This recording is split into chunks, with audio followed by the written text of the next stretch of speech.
It is a tough task to deliver something based off of a beloved property like the Winx Club. Can the Winx Saga deliver on Netflix? We're going to talk about it.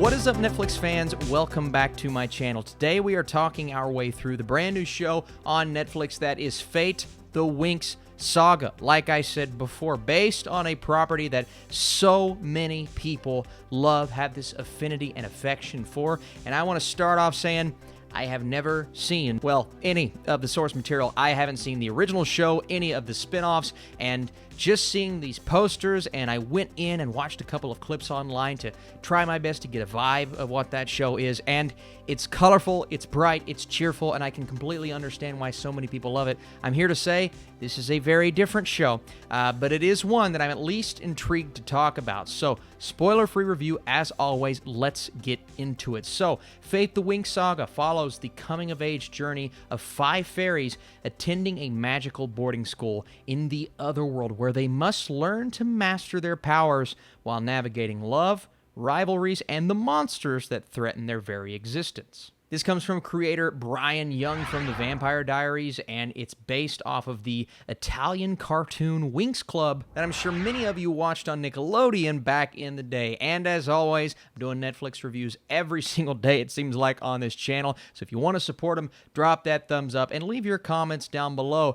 The intriguing aspect, or the most intriguing aspect for me, is actually the final episode of this season, episode 6. Obviously, I can't talk about it. It's a spoiler-free review, but it actually sets up a few things that get me excited about the future. But for me, Fate the Winx Saga is more so a show about building up to what it could become, aka a lot of potential here, and less so about focusing on the now and these 6 episodes. And it's a criticism that I didn't even think I would have going into this show. I needed more.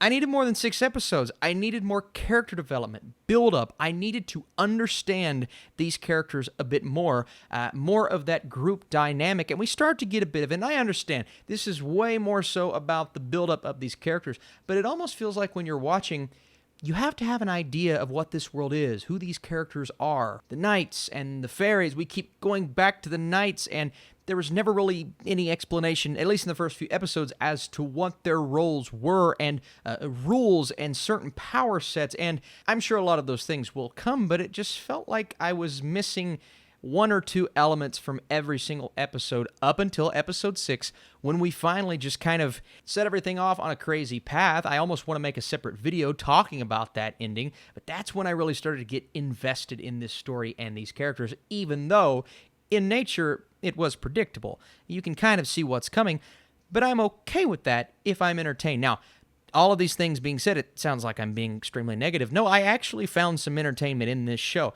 I know a lot of people are going to go in thinking that Fate the Winx Saga is going to be this terrible adaptation. And again, I can't really draw comparisons because I've not seen the source material. Just from a visual standpoint, it looks significantly different. I feel like they missed an opportunity here, whether it's the costumes or the visual aspect of the show. And I don't want to use the word dull as a huge negative, but if we're playing the comparison game, and I'll do that for just a second, it is kind of dull compared to the animated series. A lot less color. It is going for a very specific vibe, a vibe that we've seen on Netflix countless times.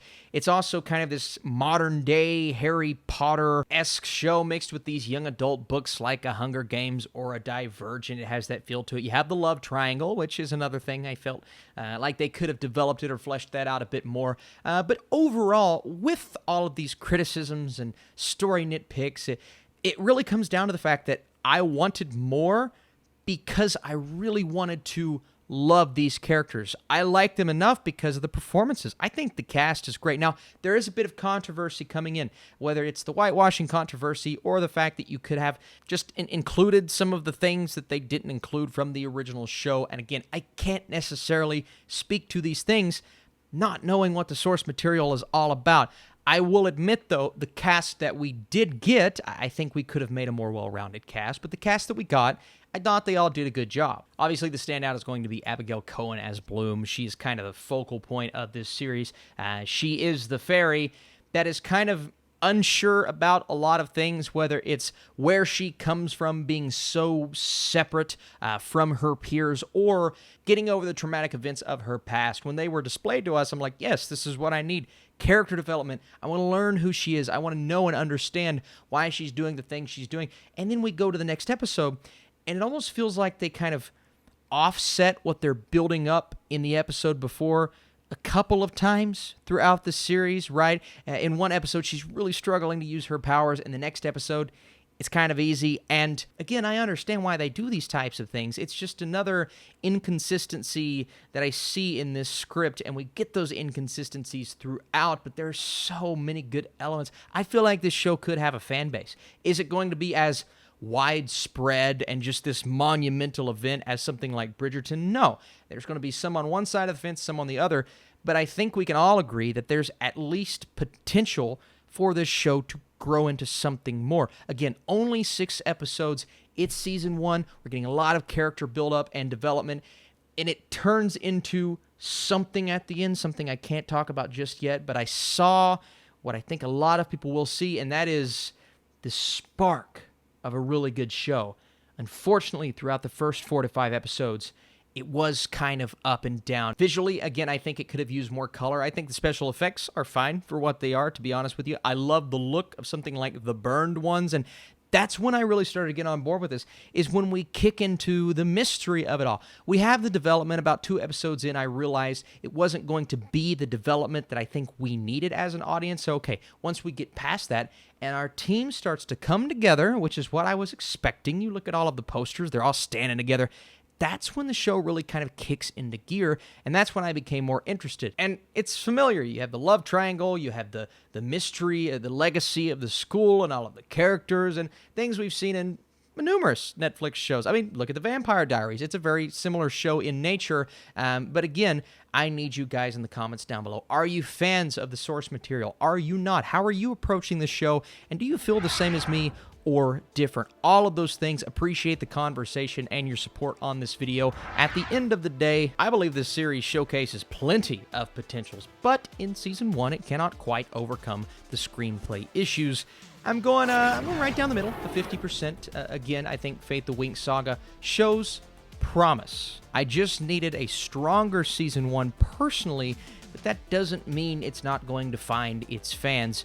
But again, I'm just curious to see what the reception's like on this one. You guys are the best. Thank you for all of your support. Thank you for supporting all of these videos that I do, whether it be a Netflix update or a movie review. Plenty more to come. Hey, stay tuned, because later today, the review embargo for Malcolm and Marie is lifting, and you're going to see a review on this channel. Oscar contender? I think so. All right, let's do it.